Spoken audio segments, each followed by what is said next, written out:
Auto lovers আপনাদের জন্য আরো একটি নতুন ডিভাইস Moto Z86 পাওয়ার 5G। এই যে ফোনের নাম আজকাল অনেক বড় বড় হয়। এই পাওয়ারের ভিতরে মোটামুটি পাওয়ারফুল কিছু আছে, কমতেরও জায়গা আছে, বাট আপনাদের রিকোয়েস্ট তার চাইতেও বেশি। এই ফোনটার রিভিউ তাড়াতাড়ি আনেন ভাই। First of all design same, মানে বুঝলাম না এই রিয়ার প্যানেলের ডিজাইন এই বান্দারা কবে চেঞ্জ করবে। এটা হলো Z96 আর এটা হলো Z86 পাওয়ার 5G।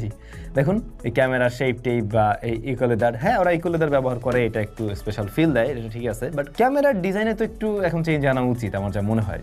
প্লাস্টিক বিল্ড ফোন এমনিতে, body frame plastic, 3.5 millimetre headphone জ্যাকটা নাই, সেকেন্ডারি নয়েজ ক্যান্সেলেশন মাইক অবশ্যই আছে, এখানে দেখছি ডলবে অ্যাটমস সাপোর্টেড, আর IP69 68 এরও রেটিং আছে, তার মানে পানি টেনে ঢোকার পসিবিলিটি বেশ কম রয়েছে। 1 মিটার গভীরতা আপনি নিতে পারেন চাইলে। মিলিটারি স্ট্যান্ডার্ড 18S এর সার্টিফিকেশন রয়েছে, তার মানে এই ফোন পুরোটা গেলে ভেঙে যাওয়ার পসিবিলিটি একটু কম, বাট টেস্ট করার নিজের দরকার নেই ভাই, পাকড়ামি করতে গেলে দেখবেন চাইতেও পারে। তো Moto Z86 পাওয়ার বলতে পারেন ওদের নিজস্বই বেশ কিছু ফোনের সাথে সিমিলারিটিস রাখে আর কি।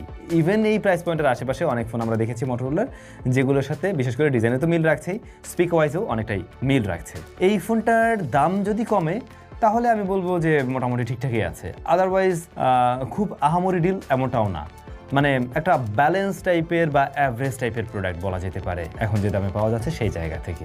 যেহেতু এই প্রাইস পয়েন্টেও প্রচুর কম্পিটিশন আনঅফিশিয়ালভাবে রয়েছে। ক্যামেরার জন্য হলে আমি CMF Phone 2 Proর কথাই বলবো আপনাদেরকে, আর যদি ব্যালেন্স মনে হয় তাহলে কি আপনি এটাকে দেখতে পারেন আর কি।